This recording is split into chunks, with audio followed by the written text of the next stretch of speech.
Hi, in this episode I'll be talking to Dominic Robinson about his love for deep technical wreck diving. Over a brew, Dom tells me about his work for the Joint Services Sub-Aqua Dive Centre as BSAC's Chief Technical Examiner and his love for researching and diving deep wrecks. Do you fancy a brew? A nice brew. What you on? Tea? Coffee? Tea, always. So what's that cap badge? Is that your old cap badge? Yeah, that's a flight badge, 8th Flight Army Air Corps. Right. So that was my last flying job. Flew what they call NSRW, non-signature rotary wing aircraft. Right. Flew them in out of Stirling Lines, Credon Hill. So yeah, that's the other side of it. Pretty alley then. It's okay. Give a look. Probably see wolf in sheep's clothing. All right, yeah, I like that. That's pretty cool. Yeah. So it was all civilianised. Well, I didn't know you did all that. Obviously, I knew you were Army Air Corps, but I didn't know you'd gone down the dark route. No, it was a 2-year posting for me, so it wasn't, not something I did an awful lot of. Last flying job seems like a long time ago. In fact, it was a long time ago, 10 years ago now. So I did my first course in the centre in 1991. I did my dive leader course there, and I remember, because obviously I'm from Plymouth, and I remember at the time thinking, bloody hell, wouldn't it be cool if I came back here and worked here at some point in the future? And sure enough, 20 odd years later, it kind of worked out for me. So okay then. Right, Dom, welcome to Fancy a Brew podcast. Thanks for coming on. It's getting a bit late in the evening, but I hope it's not too late for you. No, pleasure. Thank you for inviting me, Andy. Right. Pleased to be here. If you could give us a bit of an intro to who you are, what you do, and then not too many spoilers though, because I've got 2 pages of details I've got to go through here. But give as much away as you can that so people can get a feel for who my latest guest is, and then we'll see where it goes. Yeah, okay. Dominic Robinson. I am the officer in charge of the Joint Service Sub-Aqua Diving Centre, which is a organisation part of the British military. We deliver recreational and instructor and technical training on behalf of the military. We do it out of Plymouth. We used to be in Fort Bobby-Sand, which I'm sure most people will be aware of, and we're currently located inside the dockyard in Devonport. What else? I also am on the National Diving Committee for the British Aqua Club. I'm their technical chief examiner, and I used to be in the military, so I've obviously got that kind of side of me as well. I've been diving since probably 1990. Yeah, 1991. I've been diving since. Been instructor since the early 90s, and probably in the last 7 or 8 years really started doing technical stuff, and that's probably my current passion. Particularly technical diving in the sea, rebreathers, that kind of stuff. Nice. So, going off what I could read about you before we had this interview, looks like you did about 2 years in the army then before you learned to dive. Yeah, that is right. So actually, less than that really. I left Sandhurst in 1990. Got out to my first unit in Germany. Gulf War I was kicking off, so there was absolutely nothing happening left in Germany. And one day I came down for breakfast, and there was a guy at breakfast who I didn't recognise. Introduced myself to him. He said, I said, "What are you doing?" He said, "I'm learning to dive." I was like, "Okay, that sounds interesting. Why is that?" And he said, "I'm going on a diving expert." And I said, "Well, have you got any spaces?" And he said, "Yes, would you like to come?" And I was like, "Yes, I would." So I did my novice diver course, as it was at the time, in the swimming pool in Osnabrück, and then I was lucky enough to go straight out to Spain, and obviously completed the rest of my ocean diver novice diver training really, and then came back as a sports diver and basically got the bug, and kind of went from there really, and progressed through the BSAC system, through the military, did all the various different qualifications, became a supervisor, and started running my own expeds, taking my own, taking guys away, teaching them, going to new places, all that kind of stuff. And then towards the end of my military career, I was trying to decide what to do, and I became aware. I was obviously aware of the job that I currently do. I was aware that it might be coming available, and threw my hat into the ring. And as it turned out, I was the only person who applied, so that made it quite a difficult one at the interview. Got the job, and I've been here ever since. So. That's pretty much my route into diving into this job. It sounds very similar to me. I bumped into Steve Kirkman kind of knew him, but bumped into him in an office. We got chatting over a brew. Well, what are you up to? I'm going diving in Forteventura. Do you want to come? And it was very much a similar progression. So you never know. I might end up somewhere a bit higher up than I'm at now one day. You never know. Yeah. Well, somebody's got to take over me. So interesting enough, Steve Kirkman and myself did an inspiration air diluent course together just as I was leaving the army, and I think it's just as he was thinking of retiring as well. So I know Steve relatively well. So when you say nobody else applied for that job, is that because your job is it because your job's pretty full on and quite a hard one, or is it just something else nobody knew about, or perhaps what? I think there was probably a perception on what you needed to have to apply for the job. So you needed to have obviously some particular qualifications, but also I think you needed some particular experience. And really what they were looking for was somebody like me, a retired officer, who was also a military, who was a diving supervisor, who was an advanced instructor, and had a reasonable amount of experience in the AT system. And some of the other people who were interested at the time, I think, didn't have one or more of those. So in the end, they decided not to apply, and it just so happened that I was a lucky man. Mm-hmm. So, out of all the expeditions that you ran before you joined the Joint Services, is there any one particular one that sticks out? I guess I particularly highlight probably one of the first ones that I did as a diving supervisor. So we went out to Jamaica. So that's going to be quite nice anyway. It was actually a mate of mine's exped, and he invited me along as a supervisor. And then, because we were both young officers at the time, I think lieutenants, and he did something that upset his CO, and his CO said, "You can't go on that exped anymore." So he basically gave the whole lot to me at kind of 4 or 5 days' notice. So I'd not been involved in the planning. I knew nothing about it. Knew none of the people who were going on it. And all of a sudden, I was saying hello to them in the airport on the way over to Jamaica, and actually it was perhaps not surprisingly an absolutely cracking exped. Although by modern standards, I think it would be it wouldn't pass any of the tests that we currently have these days. You've obviously done quite a few AT expeds, Andy, and I'm sure if you look at what you've gained from those expeds, look at yourself when you went in them and then when you left. So for me, for instance, I talk about that Jamaica exped that I led. As a young officer, I all of a sudden had a group of people, most of whom were older than me.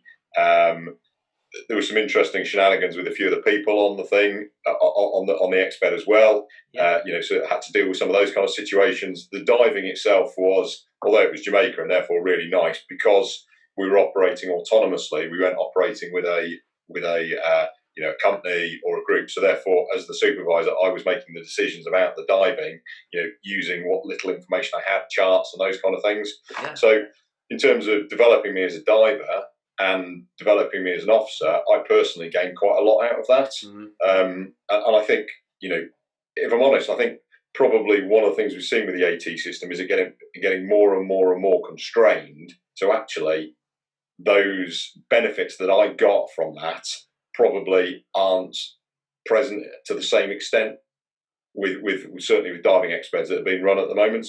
And but that's probably just good indication of the way the world has changed generally. There's attempts to control things more than ever used to be the case. I certainly remember having this discussion several times with Steve Kirkman about a sort of skiing expedition versus a diving one, and having been on both, I remember how tiring, hard work, but certainly beneficial to me as a diver and just as a person, a soldier.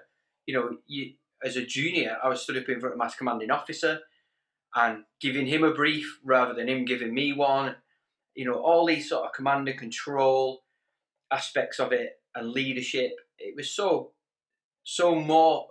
much more beneficial, almost like a junior NCO's carder, than perhaps going on that skiing, definitely jolly at the time I was on that one. Yeah. I always say that the great thing about diving is you have leadership and responsibility at all levels. Mm-hmm. So let's say, I don't know, sailing, for instance, you go on a sailing yacht And by and large, there's one or two people who make all the decisions, isn't there? Yeah. It will be the skipper maybe and his mate or whatever. They're the person who decide where we're going, or which sail goes up, or those kind of things. Whereas when you go diving, you have responsibility at different levels. So obviously the supervisor is overall responsible for what happens. He sets the kind of system in place. He puts the structures in place.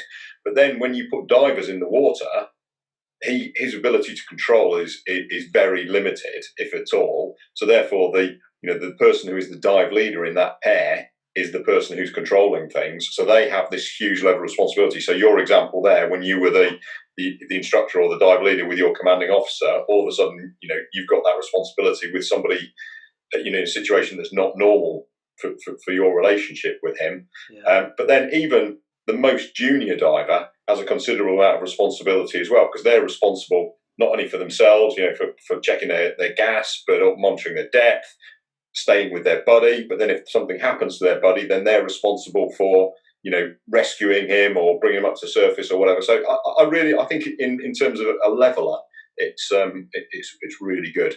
And as certainly coming from a flying background, I see lots of similarities between flying and diving, particularly in the kind of the structure of the thing, the way you brief it, you debrief it.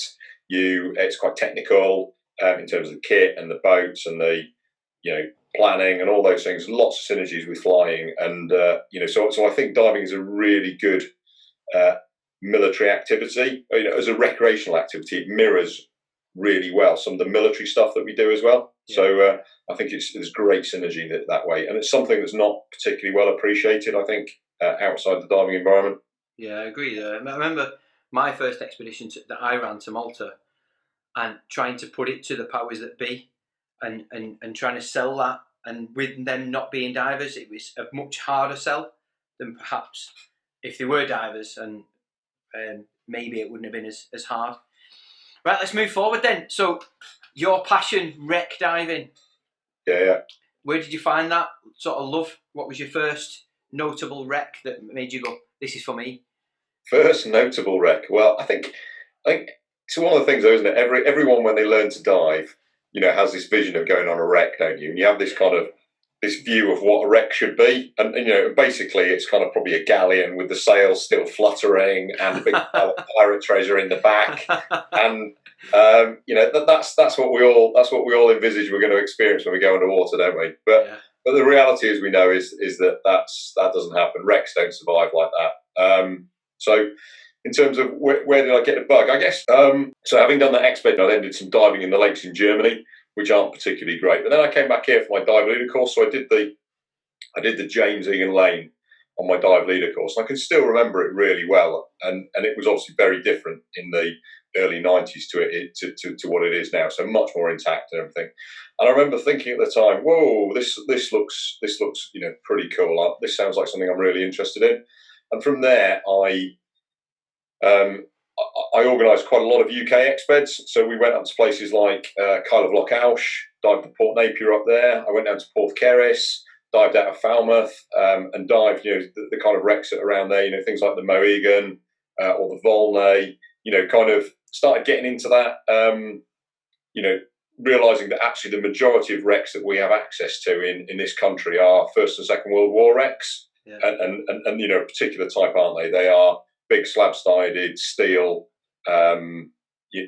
wrecks that depending on where they are have been pillaged to a greater or lesser extent by our forefathers, and that kind of really got me into it, and I guess that's kind of followed all the way through, and wherever I've been, whichever location, you always want to go and dive the kind of great wrecks out of there. And that's kind of followed me into my technical diving. I think most technical divers are effectively deep wreck divers, aren't they? Mm. And so I guess most recently, Malin is a real passion for mine. That is something that deserves to be an awful lot better known than it is. The wrecks and the visibility and the whole diving thing up there is absolutely stunning. We spoke as you were up there, I believe, when you were diving the Lusitania. So Lusitania's the south of Ireland. Okay. Malin, the northwest of Ireland. So Donegal. Yeah. So I was diving the Lusitania over the summer which was obviously, it's got to be on most divers' bucket list, I would say. And it was absolutely, that was phenomenal. The scale of it is just, impossible to describe. We're all used to wrecks being completely flat and broken and everything, and it is, falling apart, but it's still 14 or 15 meters high off the seabed. Jeez. That is a big old lump, and it's the thing I particularly enjoyed about diving the Lusitania is you can relate stuff to. It was incredibly well photographed, the Lusitania, because it was such a well known, such a popular wreck. So there's all these photos that exist of it. There was a guy on the boat that had the photos. He had all the plans. So when you were seeing stuff and you were identifying stuff, he was able to pull out a photograph or pull out a plan and go, "This thing that you're seeing, that's it there, and this is what it would have looked like," and everything. And it was stunning the way you could bring those things together. So yeah, absolutely epic. We did nearly 4 dives on it, and all on the stern, and I'm blown away. So I'm going to go back and do it again next year, all being well. And this time I think we're going to dive in the middle of the wreck. What kind of depth's it in? For those of us who don't know, I mean, I do like wrecks. I've just, as you're well aware, I'm only about 4 years into diving. Yeah. So opening up my world to what's around me, this is kind of the purpose of this podcast. So if you can tell us a bit more about the wreck. So the Lusitania sunk in 1915. It was 200 and something meters long, 230 meters long. It sits in 90 meters of water. So, by anybody's standards, that's pretty deep. And there was a fairly horrendous loss of life on it. About just over 1,000 people died on it. Jeez. I think most of them in the water after it sunk, actually. But it was a big, at the time, there was a massive propaganda campaign about it. We accused the Germans of killing women and children, which they did, and the Germans accused us of allowing the Lusitania to, it was an auxiliary cruiser. It was carrying small arms and components of shells, and their view, therefore, was that it was carrying, material for the war, and that was true as well. So, both sides used it to further their war aims. I mean, ultimately, I think it was a significant factor in the Americans deciding to come into the conflict. Right. It was sold in the 60s by the UK government to 2 blokes, an American and a salvage diver. The American, a guy called Greg Bemis, bought it out in the 80s, so he owned it. But there was a big debate over whether it could be salvaged or couldn't be salvaged, and the Irish government put some restrictions on it that effectively means it's a licensed wreck, similar to some of the licensed wrecks we have in the UK. I guess examples would be the Royal Oak or HMS Vanguard, those kind of things, the Formidable, all that kind of stuff.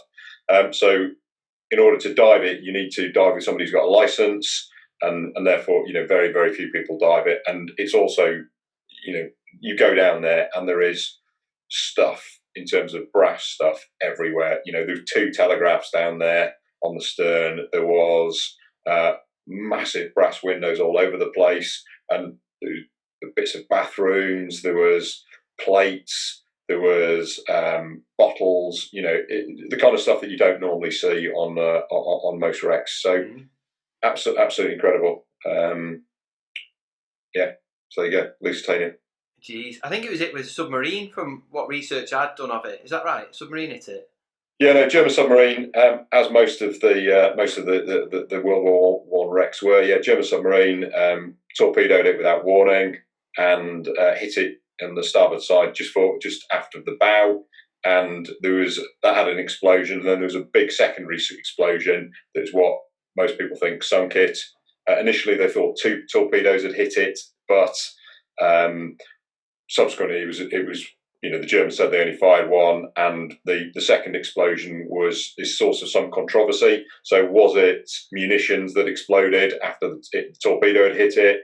Was it some sort of something to do with coal dust or aluminium dust, or who knows what? But the second explosion probably what sunk it. And there's quite a few controversies over the Lusitania, right, like that. So there's a suggestion that because it was so helpful to us in getting the Americans into the war, there's a suggestion that maybe we somehow engineered for the Lusitania to be sunk. So Winston Churchill was First Lord of the Lord of the Admiralty at the time. So was it? Did he somehow? Did they? The Lusitania wasn't zigzagging when it should have been. They knew there was a submarine in the area. Did they warn it well enough? So there's all these kind of things, and probably there'll never be any answers. But there's all this discussion about it anyway. I suppose that's what makes wreck diving and your interest in wrecks more interesting. There's a lot to learn and debate and talk about, rather than just go, yeah, it's just the El Farood in Malta. Yes, there's a little bit of history, but not an awful lot when you compare it to the wrecks we've got around us that are all involved in World War One or Two. Yeah, I think so. Obviously, the El Farood does have an interesting story, which is that it was in dry dock, wasn't it, in Malta, and they had a fire on it, and the guys who were on board it died, and they took it out to sink it. So there is a bit of an interesting, the fact that it has such a sad story. Those people died, and my understanding is that some of the relatives of those people are not happy that it's used so often by recreational divers. So the El Farood is interesting, but I'll give you an example of something that I've a piece of research or a bit of work that I've done recently. We have a wreck off Plymouth called the SS East Point. Right. So nobody's ever heard of it. It's 65 metres to the seabed. It was 5,000 tons, so fairly decent sized wreck. But it was nothing special. It was a classic freighter at the time. 2 big forward holds, 2 big holds at the back, and torpedoed in March 1917. Crew all got off. Nobody died on it, and and there it is on the seabed. But it's not until you start looking into it you realise that there's far more to the story. So the thing that really got me interested in the East Point was I found a cup on it. So I had a cup on it, and I was like, wow, this is really nice. I wonder who the last person to hold this cup was, other than me. So I was like, right, okay. So I started looking into it, and I was also aware that the East Point was owned by a member of our club. So he bought it in the 80s, and obviously it used to be a big thing. People would buy wrecks, and then they would, blow the props off. They'd salvage the prop, and they'd get a load of money. He had never blown the prop off because it proved to be too difficult, but he still owned the wreck. So I started chatting to him, and I got a bit of information from him about it. But then I started just Googling, actually, and I came across this bloke whose granddad was the master of the East Point. So I'm like, right, okay, that's interesting. So, my cup, here's this guy whose granddad was the master. It could be that this guy was the guy who had, So started chatting, and he made me aware of this website which had a story about the East Point on it. And the story of the East Point is that as it was sinking, it hit the submarine that torpedoed it. Wow. Not deliberately. I thought it might be deliberately, but it wasn't deliberately. No. So the submarine had sunk the East Point. They saw it was sinking, so they're like, right, done with that. And there's some other ships around. So they were looking around for other ships to sink. To sink. They were still at periscope depth. So off they were going. And so as they're looking around, the East Point that's just kind of travelling, slowly sinking, hits the side of the submarine. Brilliant. Conning tower. And obviously it's a big ship, a small submarine, that is going to have a fairly big impact. So inside the submarine, to fight the submarine, you needed 4 guys in the conning tower, and the rest of the crew would be in the rest of the submarine. So the East Point hits it, knocks 2 of them out instantly. The other, and also springs a leak, so there's water pouring into the conning tower. These 2 guys are like, bloody hell, we need to do something about this. So they dive into the rest of the submarine, realise the other 2 guys aren't going to make it, so they close the submarine hatch. Yeah, I mean, you weren't there, you can't tell, but anyway, so they close the submarine hatch, they close the hatch, so the submarine is now not flooding, but obviously the 2 blokes in the conning tower, they've had it, and the submarine crash dives and ends up on the seabed while the East Point is sinking. So submarine's on the seabed, and the 2 guys in the conning tower are dead because obviously they've either killed or they're drowned. So so that was the story that I knew about the East Point, that it had killed the 2, and one of the guys who was died was the captain of the submarine. No so way. He'd been killed by the submarine that had sunk him, by the ship that sunk. So it's that's kind of a bit of poetic justice. So I kind of found this story out, and then I started getting information from this guy about his granddad. Yeah. And he started giving me pictures of him. He started giving me some of the documents that he'd been given when he passed his various different exams as he was learning to become a captain. Yeah. He explained to me after his granddad had been sunk on the East Point, he then got command of another ship and got torpedoed on that about 8 months later on in the Mediterranean. Survived that one as well. So he got torpedoed twice during the war. No way. Then he carried on serving and retired just as the Second World War was starting. The ship on which he'd been serving, then just after he left it, got torpedoed. Wow. And they then spent, I think, 5 days at sea, the crew off that ship in October, in about 70 miles off the northwest coast of Ireland. So absolutely miserable, horrendous place to be. So you kind of imagine him sat in front of his fire going, I definitely made the right decision there. so it kind of, all of a sudden this cup, all of a sudden opened up all these other stories about the submarine, and there's loads more as well. So the submarine had to go back round to get back to Germany. Couldn't go through Dover. Had to go all the way back around Ireland. Yeah. So with a knackered submarine, they went all the way back around Ireland, pausing to sink a ship. They came to the surface and had a gun battle with a ship off Ireland.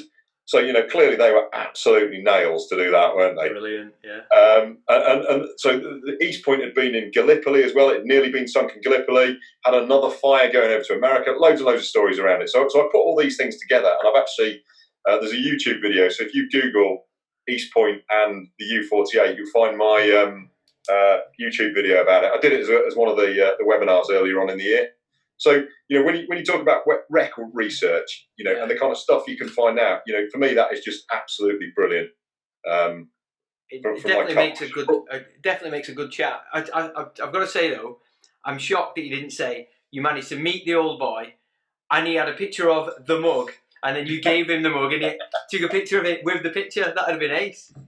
Yeah, maybe I should do that. But yeah, so. It's incredible what is out there, and I think it's part of our heritage that we don't necessarily know enough about. If you look at the wreck charts, we're obviously mainly we look at the ones within recreational depth, don't you? But when we start going out into the sea, and and look at the number of wrecks there are around our country, absolutely incredible. The Irish government have done a interactive database of all the wrecks in Irish waters, because obviously tons and tons out there as well. Mm. It's incredible. You've got this map of Ireland in the middle, and then off to the side of it in their waters is just festooned with red dots. It's incredible. And it'll be the same around our country as well. Yeah, I mean, that's what excites me. Although where I am, I'm perhaps not, I don't have as much access as you do, being on the south coast, right on the coast. I'm, an hour perhaps from the sea. But again, it's Liverpool and Morecambe Bay, so it isn't brilliant. But the fact that I want to get into my technical diving, buying a rebreather and doing the right training and progressing along the different modules, it means sooner or later I can get into those kind of dives, which, you see my face throughout that interview, throughout that conversation. I was just grinning, going, wow, that sounds immense. And that's really, what does sort of float my boat. No pun intended there. Yeah. Well, I mean, obviously I've not dived in your area, but my understanding is once you get out into the Irish Sea and everything, there is a ton of stuff out in there as well, and lots of it I think undived. Yeah. So they have something down here called the Shipwreck Conference, which is normally takes place in sort of the end of January, early February, and they had Innes McCartney along earlier on in the year, who's been doing some research using sonar to get some really high definition sonar of all the wrecks in the Irish Sea, and using the information they were getting, he was using that to identify them. So rather than having to dive them and see, count how many boilers and see what size the engine is and everything, he was identifying them. But it's clear that in that stretch of water there are vast number of wrecks that haven't been dived, and obviously it is difficult. It's a long way out. It's quite deep and all those things. But for you, I would guess, when you get to that stage, there's a whole load out there that's that's there to be dived. Mm. So speaking of getting onto rebreathers and diving at depth, you've had a couple of dramas lately, haven't you? Yeah, so I've been breaking handsets. So I've had two handset failures. I dive an Inspiration, and I've got the 2020 handset. So I've had two floods. The first one about 50 meters with about 20 odd minutes of deco, and the backup on that, the HUD, worked fine. So I just came up using the HUD and did my deco, and it was all stayed on the loop, all good. Obviously, I had a secondary computer, and that helped as well. Just having that, and my buddy was really close by and everything, so it was all pretty good. And then more recently, I had another drama at about 73 meters. So similar sort of thing. The handset failed. Only this time I lost the HUD as well, and I don't really know why. It's not supposed to happen. And at that point, obviously, I've no idea what the rebreather's doing. I've no idea what the PO2 is. So I took the decision. I hadn't been down that long, so I thought the best option. I had plenty of bailout gas. I had a buddy that was really close by, so I took the decision to bail out and carried out a bailout ascent. And the way we dive, we always have a shot. Our plan is to always get back to the shot, and then on the shot, we have a transfer line to a lazy shot, and we always have an 80% mix in the water. So I came up using my deep mix, switched to a 50%, and then got on the 80% for the last bit of deco. And actually, it worked really nicely. Buddy was with me all the way, and by the time we got to 6 meters, we were kind of all feeling very relaxed. So we managed to get a couple of selfies. So that's probably always a good sign, isn't it? So yeah, I'm kind of waiting to find out what the particular issue with that one is. Technical diving is expensive. Yeah. I mean, that's the kind of bottom line, isn't it? So, and I think rebreathers are an expensive piece of equipment, whatever brand or whatever model you've got. So, you pay for the pleasure. It's like I used to ride a lot of motorbikes. I don't know if you've ever but motorbikes exactly the same. Great fun, but then you're forever spending money on tyres or repairs, or getting them serviced or whatever. A rebreather is exactly the same. So actually, certainly my first handset has been done by AP under warranty. I guess it's probably not expected to do that, and I'm waiting to hear about the second one, which actually I borrowed off somebody. So I'm very much hoping they're going to do that one as well.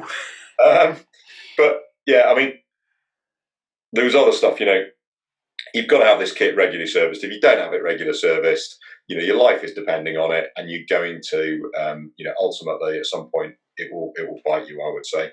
So, there's been plenty of fatalities on rebreathers in the last 20 years in the UK, and whilst not all of them the causes are fully understood, it's clear that some of the ones I'm aware of anyway, people have not necessarily looked after it in the way they probably should have done, and so that for me it's just part of the deal. Yeah, and if you think about a technical dive, so if you look at the Lusitania dive, for instance, what actually the bit that we were really interested in, what was it? Right, okay, the bit we were interested in was the 25 minutes we got on the wreck.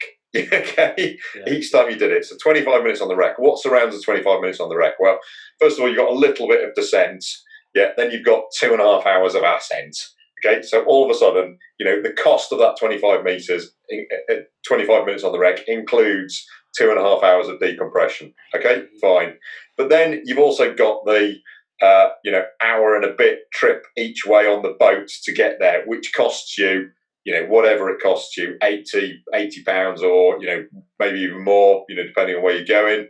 Okay, so there's a cost associated with that. Then you've got all the consumables. Now, obviously, gas, you don't use that much on a rebreather, but you got to pay for the softener line. You pay for your training to get there in the first place. You've got all the extra kit, all the bailout cylinders, et cetera, and it just kind of, it mounts. If you are foolish enough to do an analysis of what those 25 minutes cost you, then quite frankly, you are probably going to give it up right on the spot. And certainly, it's not a discussion that I've had with my wife.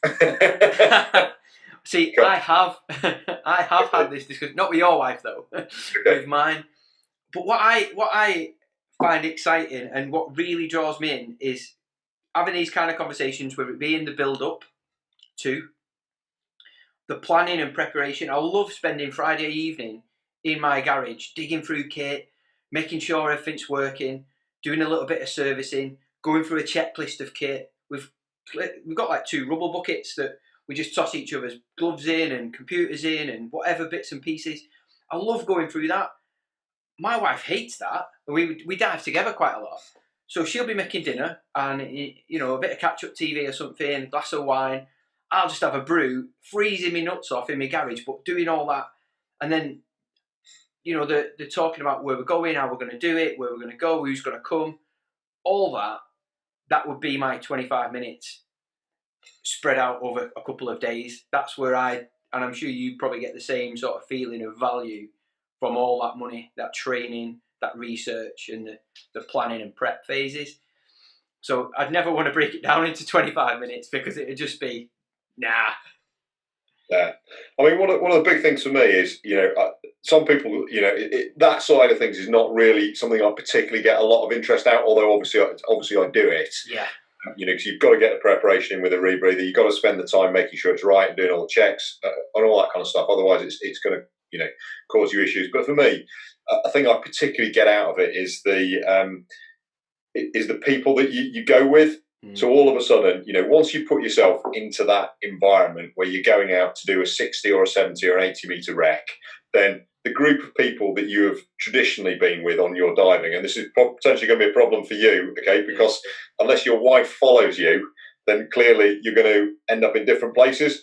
But when you end up with this bunch of people, and the camaraderie, I think, is absolutely is excellent, and the sense of, you know, combined purpose, and you instantly bond over this thing that you have in common. The fact that you consider it entirely worthwhile to spend all this time and all this money to achieve those 25 minutes on the wreck, you know, and there's no debate about whether it's worthwhile. You know, you don't have to justify it to the people on the boat because they all absolutely get what you're talking about. And for me, you know, being with those bunch of people is really something I particularly enjoy. But the other thing I really enjoy is the kind of is the research aspect of it as well. So finding out about these things. So I don't know if you've come across recsite.eu yet. No, but I'm writing it down now though. If you haven't, I mean, it's effectively, you know, some guys in the evening retire to specialist websites where they study different things. You know, me, I retire to recsite.eu in the evening, and you can pay for access, which gives you charts and numbers and everything, and I go on there and I look at all the wrecks that there are around Plymouth, and I've almost got a hit list of which ones I'm going to do next, so that I know where I'm going, and there's that many within, I don't know, 30 miles of Plymouth that I haven't dived yet, or I've dived it once and I'm really keen to go back. I've got this hit list, and it's incredible once you start looking what is out there. And so for me, that's a big part of what we're doing, in the sense that, you know, we have dived wrecks this year that I know nobody else has dived in 5-10 years, perhaps, those kind of things. Sometimes, you know, potentially even longer. And you know, that's really nice. And if I get out far enough, I'm going to get to wrecks that I'm pretty certain nobody will have dived before. And you know, that's quite a nice thought, isn't it? It's pretty special, isn't it? I think I might have to go and put my house up for sale and move down down the southwest. That's going to be horrendous. It's the same whatever coast you are. You just need to get out there. So absolutely. For you, Irish Sea, you get out there. I mean, so but the group of people, you know, that 25 minutes thing, the group of you get your group, you get the people that you're doing it with, and then almost the travelling time, the distance or whatever, becomes part of the surrounding thing for your 25 minutes. Yeah. So there was a guy in a boat I was on this weekend who was telling me about going up to Eyemouth, which from Plymouth is a blooming long way. And he was talking about going up there for a weekend and back. Yeah, absolutely. And so he told me that they would drive up on a Friday, go diving on the Saturday, go diving on the Sunday, and drive back on the Sunday. No. Which is, he said he didn't do most of it. The guy who lived in Exeter did most of it. He said he did the bit from Plymouth to Exeter and Exeter to Plymouth, but the two of them would go up and do that. And that is kind of, for me, that's that's what you get into. I guess you would call that obsessive, wouldn't you? But it certainly feels a bit like that to me as well. You know, I am definitely, the enthusiasm that I have to go and do this sort of stuff would some people would probably call it a little bit obsessive. Yeah. Well, it's unfortunate this goes out as a podcast or not a video form, because the grins that both me and you've got chatting about this is horrendous. And the excitement I've got of going telling Mrs. Clark that we're selling the house so I can get her a rebreather and move nearer any coast and buy a boat. So one of the things I'd seen you've been up to, and I was confused when I read it, was the HMS Victory, because how old was I? I'd have been 15 or 16. I did a look at life with the Royal Navy. You know, you go away for a week, went down to HMS Sultan, down your neck of the woods, and we went on HMS Victory. And I'd wandered round, saw where Nelson was killed, and then I saw, you've been diving on that? I'm like, that's weird, I'm sure I've been on there, me. And then obviously I did a bit of looking into it, different ships, but one sort of, it was the predecessor to the other. So there's loads and loads of cannons and stuff I've seen that have been sort of sticking out the sand and all the rest of it, and that you've been diving on it. So what can you tell us? So I mean, you pretty much nailed it there. So HMS Victory, I think, was the third or the fourth ship to carry the name, and obviously that's something that the Navy do, is they keep names going. Right. So this particular Victory was built in 1737, and there was a bit of debate over when it was built. The Navy wanted it built one way, the guy who's building it built it another way, and I think the outcome of that was it wasn't a particularly seaworthy design. So 7 years later, it was involved in some fighting the French, hurrah, and the proper enemy, and it was coming back from a blockade somewhere. There was a big gale, and it effectively vanished. And nobody knew anything more of it. I think bits of it got washed up on the Channel Islands. And one of the interesting vignettes about it, actually, is the Navy assumed that it had gone, because bits of it were on the Channel Islands. They assumed that it had gone aground on the Channel Islands. Right. So they needed someone to blame. So they found the lighthouse keeper in Alderney, decided that he probably hadn't been doing his job. So they court-martialed him. so anyway, we should possibly start a campaign to get the lighthouse keeper in Alderney, pardoned, 300 years later or whatever. Anyway, so the ship vanished, and it had 1,150 men on board. It had the third highest ranking officer in the Royal Navy on board, who was in his 70s. So, completely gone. And it wasn't until about 12, 15 years ago that a commercial salvage company found the wreck, which is basically, it's about halfway between Plymouth and the Channel Islands. So right in the middle of the English Channel. Yeah, you probably not great there, but yeah, it's 45 miles out from Plymouth. Okay. So that's quite a long way in anyone's money. So and there's been a debate over ownership, and some stuff got salvaged off it by the company who found it, and they were stopped from doing it anymore. But it's not. There's no prohibition on diving it. Just the fact that it is a long way away. It's very close to the shipping channel, and obviously there's quite a lot of currents, and it's 78 metres deep as well. So it's quite a way down as well. And unless you've got the marks for it, then you ain't going to find it, because it is pretty flat. So a couple of people have been out to dive it. So I'm aware of, I think Skin Deep went out there last year to dive it, and I don't know if you've heard of the Dark Star group, but they've got their own boat, and they kind of move around the country doing kind of various different technical dives. They did it earlier on in this year as well. So I'm kind of aware that people have been diving it, and I thought to myself, you know what, I quite fancy a bit of that. So I spoke to in late 2019. I spoke to one of the local skippers and said, if conditions are right, blah, would you fancy doing it? And obviously you've got to make the money right and everything. And he was like, yeah, okay, I'll be up for a bit of that. So we had this glorious weekend in September. Where it was bang on. It was one of the best neeps of the year, and the sea was going to be absolutely flat calm, and we had the boat booked. So it was almost like, hurrah! All the things have aligned at once. So spoke to the skipper, spoke to the divers, and it was agreed, yeah, well, let's go and do the Victory. So we steamed out 4 and a bit hours out to do the Victory.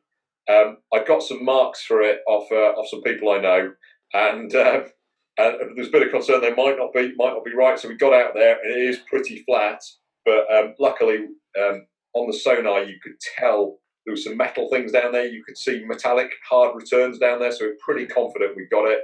So we shot at it. And then, boom, in we went. And talking about those 25 minutes, the 25 minutes we had on the Victory were simply stunning. It started in the descent. As you went down at about 60 metres, so 20 metres off the bottom, you could start seeing cannons.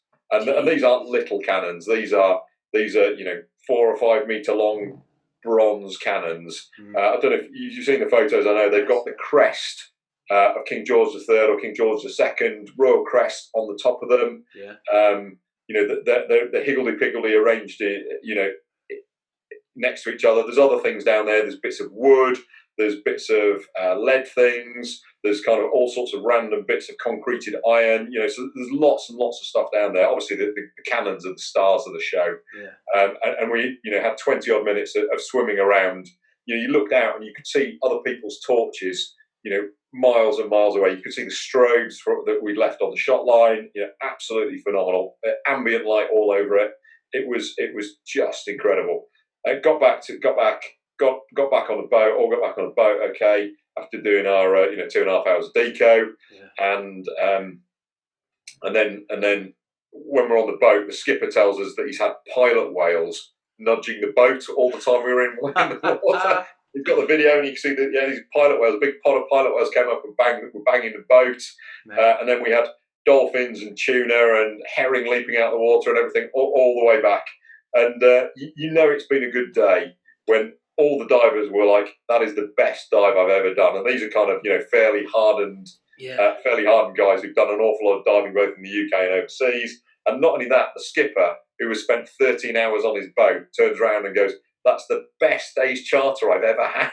No way. So everyone had an absolute winner. Brilliant. But it was a really, really special day out, and got some photos and got some video, and it's just phenomenal. And the fact that talk about diving stuff that very, very few people have dived. So the name HMS Victory is a ship that carries.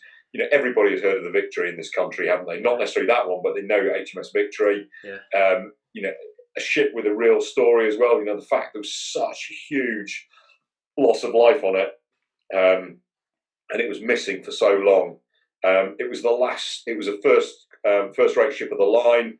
They didn't put ships with bronze cannon on anymore, so that is one of the few places in the world where you can see bronze cannon off a Royal Navy first-rate ship of the line. Wow. I think it's probably the only diveable first-rate ship of the line as well. So, lots and lots of incredible things to go with it, and very, very special. One question I've got for you that really intrigues me is, what do you do on your 2.5 hours of deco? Because it's not like you're coming up on a reef; you're in the middle of the channel, aren't you? So there's hardly a lot to see. So how do you get on for keeping yourself sort of occupied and awake? So typically, obviously, your deco on a dive like that probably starts at 45 or 42 metres. Different people run different gradient factors and use different deco calculations. But for me, I'm pretty hardcore 50-80 gradient factor. So that'll bring me in the first stop 45 or 42 metres. And then obviously you're slowly coming up. First stops are actually very short. And then, by the time you're into the 20s, you're doing 7 or 8 minutes or whatever. And then when you get up to shallow, obviously you're doing quite long periods. So by the time you get to the stop, around the 3 metre-ish stop, you'll be doing 40 minutes there or whatever. So it is pretty dull. There's no doubt about that. Occasionally you'll get a dolphin, or you kind of look at the other divers to see what they're doing, or you've gone through your mental shopping list, or for me, I've got my camera, so I'll review my photos on my camera. But even so, that's not 2.5 hours. So we've kind of, what we've just come up with is our own particular thing. So we have a an agreed signal with the skipper. So when we put up our delayed SMBs, which we all in our group we all do, certain guys, myself included, will have a marking on a bag that we leave on the boat, and the skipper has to bring our bag and put it down our delayed SMB, and it's weighted, and he sends it down. Now what we have in that bag is one of the old-fashioned Kindles in a waterproof bag. So you take out your waterproof bag, you've got a Kindle. They work down to about 12 or 15 meters. So you then get on your deco stops, and you can spend your deco time reading your, whatever favorite book you've got on your Kindle, and that works very well. In fact, when I was last at Joint Services, it would be November 2018, and Fran was testing that idea out then. So it's clearly been going almost 2 years now. Because she was, I remember she was saying the newer ones, they don't have push buttons on; they're all sort of touch screens. So you need to get the push button ones so you can actually flick through. That's a cracking idea though, because it's not. I honestly thought you were gonna have some butties or something in that bag. That'd be cool. I mean, so people. There used to be people used to take waterproof MP3 players down. Yeah. There's a company called iRiver that used to make them about 10 years ago, and you can't really get them anymore, because the problem is not so much the waterproof speaker. The waterproof MP3 player. The problem is the waterproof earphones, because obviously the earphones need to overcome the ambient pressure at that depth. So they don't tend to work pretty well. And you've got to get them up in the side of hoods and all those kind of things. So needed to come up with other things. I mean, the other thing we do is we also often take laminated sheets with Sudoku down on it as well. All right, yeah. So take a Sudoku thing down, and you can do your Sudoku while you're on your deco stop. But that's a cracking idea. I have to say, I'm definitely a Kindle man, and I enjoy reading my Kindles down there. So we've and it's interesting because you kind of occasionally you dive with other technical divers from technical divers tend to be relatively tribal, so whatever their group is, they'll stick with that. But occasionally you mix them up. So this weekend I was out with some other guys, and they both we're on our deco stops, and they saw me and my buddy reading a Kindle, and they've been messaging me ever since. So it's like, what sort of Kindle do I need? Where do I get the bags?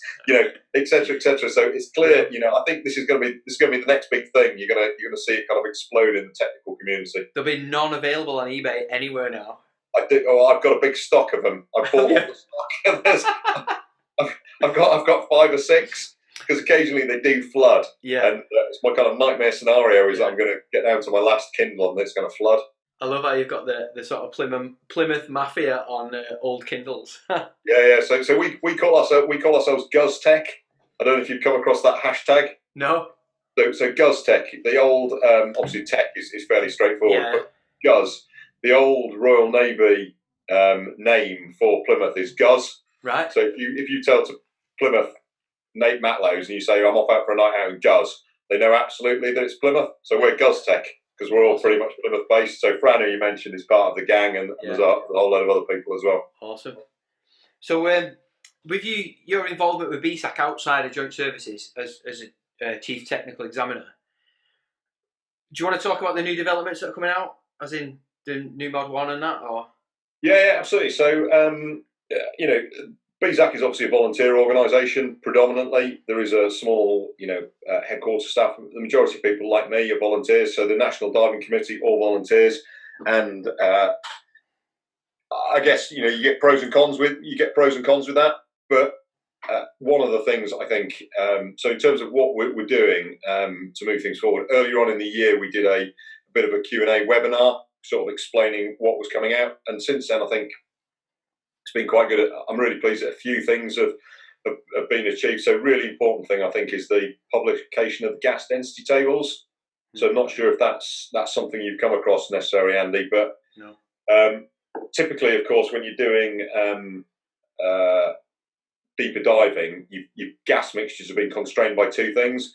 One is the PO2 of the gas, and the second thing is the equivalent narcotic depth. Yeah. So you would choose a mix that kind of fitted in with those. Actually, what they've realised through some studies with Gavin Anthony and Simon Mitchell is that far more important is actually the density of the gas. So particularly for rebreathers, where you are moving the gas around using your lungs. If it's too thick and too dense, obviously it becomes much harder for your lungs to do that work, and therefore that creates potential for issues. So they've come up with these tables. they came up with a paper that recommended a maximum gas density limit. So what we have done is, particularly a guy called Mike Rowley, actually, what Mike has done is taken those and put them in table forms. So what you can do is you can look at the table and go, right, I'm going to this depth, and you go across it and it'll say, right, this is the diluent, the best diluent for this depth, right. and here are some other diluents that might be appropriate, and this is what the gas density of those would be. Yeah. So he's done that work, and we've published that work, and it's available for BSAC members to download and get access to. It's not just for closed circuit; it does have open circuit applicability as well, so they can get the open circuit ones as well. So, that's a way, I think, of educating people, but also helping them choose the right gas mixtures for the diving that they're doing. Yeah. So, really pleased that we've done that. Tied in with that one is when we did that, we realised that the mixtures that we were using for some of our courses weren't optimum. So what we've done is published for open circuit divers effectively information about what gas mixtures they should be using, and we've changed the qualifications. So sports mixed gas open circuit 50 metre qualification used to have one particular gas mix, and we've changed it now so that it ties in with the gas density tables. Right. So once again, that's a way of hopefully making diving a bit more safer. And educating people and those kind of things. In terms of rebreathers, obviously, which is what you asked about, the Mod 1 courses. So there is, you may well be aware, there is currently an ISO being developed, so an international standard about rebreather diving and rebreather training. So it's looking, effectively, it's got 4 different levels. It's got level 1, which is not the same as Mod 1. So level 1, which effectively is a 30 metre no decompression qualification. Level 2 is either 40 or 45 metre decompression qualification using either trimix as a diluent or using air as a diluent. Then there is the level 3 course, which is a 60 metre qualification, and the level 4 course, which is effectively an unlimited qualification. So those standards are currently being developed. Now, lots of different agencies are part of the development of those standards. We at BSAC are part of the development of that. And what we're doing is we're starting work to align our courses so that when those standards are published, we have a course that meets those standards. And I believe lots of other agencies are doing the same thing. But until the standard is at a point where it's ready to be published, we don't want to release our new course, because obviously there's a potential for just having to redo it. So in a particular case of our Mod 1 course, which is the 40 metre air diluent or 45 metre trimix qualification, that is getting very close to being released, the ISO. Yeah. And we therefore have got a Mod 1 course in development that will align exactly with that. And that Mod 1 course is currently being trialled. A couple of people are running pilots. So Fran is doing one, and another guy called John Adams, who runs Seaways Dive Centre down in Falmouth, is doing a pilot as well. So when we get the information back from those guys, we're then going to use that to refine the course. So hopefully it's refined so that then when the level 2 ISO gets published, boom, we've got a course that instantly meets it. Yeah. So that's what we're doing with kind of Mod 1. Mod 2, the level 3 and the level 4 ISOs are not anywhere near as developed as a level 2. So we're aware that the gases that we've got for our current 60 metre qualification are, in particular, it is not ideal, doesn't line up with the density tables, and probably isn't that great anyway. So we're currently developing a Mod 2 course. Now, chances are our Mod 2 course is going to be ready before the level 3 ISO is. So I think we're probably going to have to accept that we're going to have to release that at some point. We're going to do a pilot. We're going to have to release it, and then if we need to, when the ISO gets developed, we are probably going to have to come back and change it. So that work is going on at the moment, and we've got a course that is kind of nearing maturity on that one. So obviously, really pleased about that. So yeah, that's kind of a few of the big things that are going on in BSAC. Technical, I guess not particularly interesting perhaps, but quite important, is that we've also just redone our technical standards. So in order to become a technical instructor, what do you need to have done? In order to become a section instructor trainer, what do you need to have done? What's the process of getting around? If you're running a course, what do you need to do? All that kind of stuff is in the technical standards document that we just published. Yeah, as I say, not particularly sexy. It's not going to achieve as many people getting excited as Dive and Say the Victory. But actually, if you're part of an organisation that has a responsibility to its members, and obviously as BSAC has got wider national governing body responsibilities as well, it's important that you have all that kind of stuff in place, I think. Otherwise, you're not looking after people. Well, that probably nicely segues on to my last question that I had on here. Was me as an up-and-coming technical diver, what's the best path, or the most ideal path, or the easiest path? What's the best? I don't know how to phrase this quite rightly. I guess what I'm trying to ask. What is the path for someone along that route? Firstly, and secondly, if, like you said earlier, I don't really know so many technical divers in my area, are there sort of, as opposed to local BSAC clubs, like I'm a member of BSAC Chorley, and then there's one around the corner from me and one a bit further up the road. Is there more bigger technical groups that I could perhaps latch onto? So I guess a few different questions there. I guess the first one is, what's the best route to getting into technical? There's kind of a couple of questions I often get asked. That's one of them. The other one is, which rebreather should I buy? To a certain extent, the answer to the both is the same, and it's kind of, the rebreather question is one I always say is, buy what your mates are diving. And the reason is because as a newly qualified diver, you even having done a course, and no matter how good your instructor is, a day after finishing that course, a week after finishing that course, a month after finishing that course, you're going to go, ooh, what was it about? How does this work? Or this thing will happen, and you're like, oh, I don't know what this means. How do I deal with it? And that's why, for me, having people around you who are maybe a bit more experienced or have used your unit, having access to them to ask those questions, I think is really important. So I would, that I guess partly answers your question. In terms of, the other thing people always say is, don't necessarily choose an agency, choose an instructor. So, if you have good reports on somebody, or you've heard somebody's had a positive experience from diving with instructor X, then, and you trust that person, then it would seem that would be a good way of, proceeding. So, and obviously certain instructors recommend certain different types of units or have deals with them or whatever. So these things all tie in together. So, dive what your mates are diving, and choose the instructor, not the agency. It might be a way, might be good options there. And obviously, you've decided to go with a JJ, I think, which is, I've not dived JJ. I don't know, particularly that much about them, but I've been on loads of boats with people diving JJs, and they seem like really, really nice units, and they've got CE, which I think is important, and they look pretty cool, which might be important to you as well. So as a man who's got a big yellow box of death, clearly I'm not interested in that. Obviously, it is important to some people.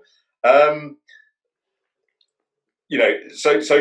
the important thing though is, whatever you get, is you have to understand that you're at the beginning of a long journey, and you are going to go through this process of forgetting and then learning. And I think we've all seen that. And as an instructor, that is something I always try to give to my students, is the day you leave the course isn't a finish, it's a start of this other thing that's going to happen. And I always welcome when students come back to me sometime and go, look, can you just remind me about this? Or, I didn't really understand that, even though I said I did. Could you explain it to me again? Or those sorts of things. So that's something in terms of finding people to technical dive with. Now that is definitely something that is a challenge. And if you aren't on the outskirts of a group of people who do that, then what I would say is you probably want to start looking around for them. And there is quite a lot of stuff done on the internet.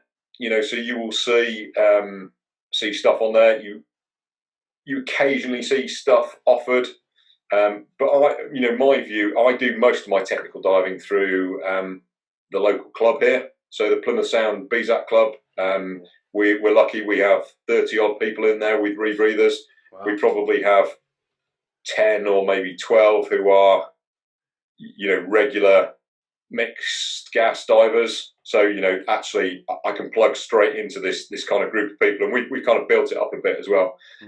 Now there may be an organisation around you with that kind of expertise. I mean, what I would say is the BSAC technical page is probably not a bad place to start. So you could go on there and say, look, I'm looking to dive with people in the Northwest, or I don't know, would you classify yourself as the Northwest? I don't know. Yeah, absolutely. Yeah. Looking at people to technical dive in the Northwest, is there some groups I can join up with? Is there some people who are going out or whatever?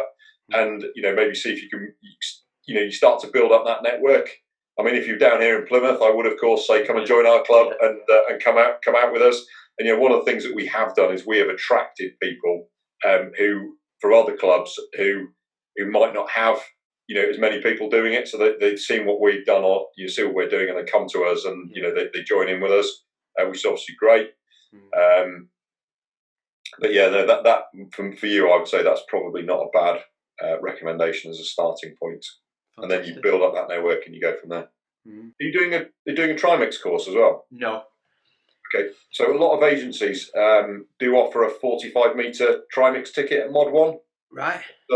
So I definitely encourage you to ask that question. And the reason is, it comes back to this gas density thing.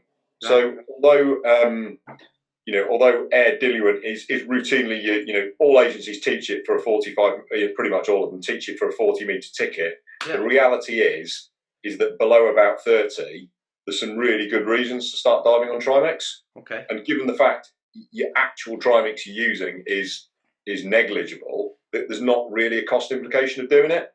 All right. So therefore, and the ISO, the level 2 ISO, does have this option at either 40 meters or 45 meters with a fairly weak Trimix.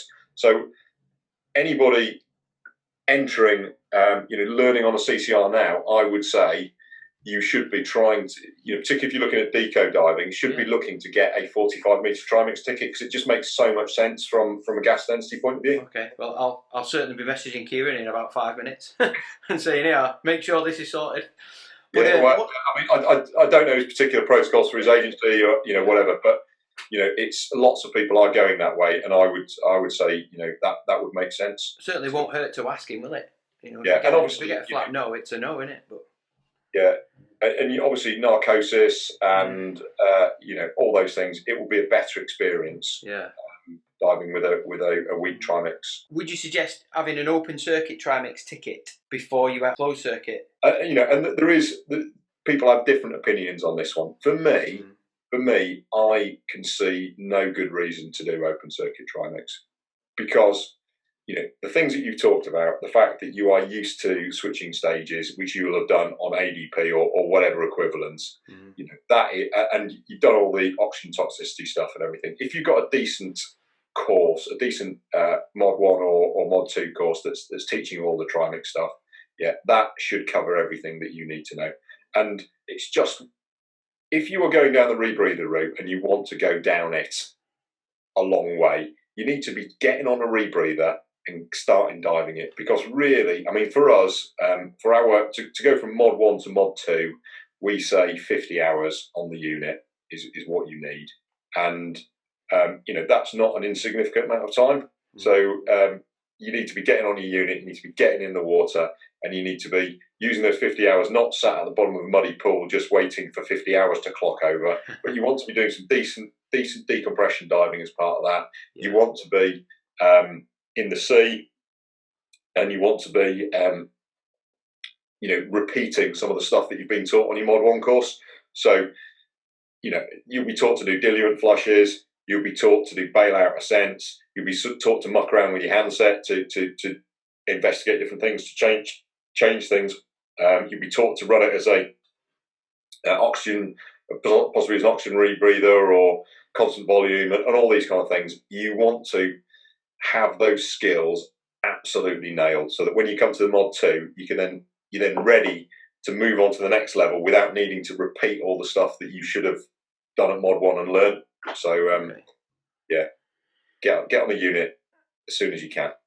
That was kind of my plan, is just put my open circuit stuff away, short of my bailout, and just let's go diving. The kind of diving we enjoy doing, which is like exactly what you talked about. Just hope I can get through my buoyancy dramas that I'm hearing. A mate of mine's out in Malta now. He's just got on the JJ, and he had a nightmare last night. But I was talking to Fran about the same sort of thing 2 days ago. That it's be prepared to know nothing and start learning everything from scratch.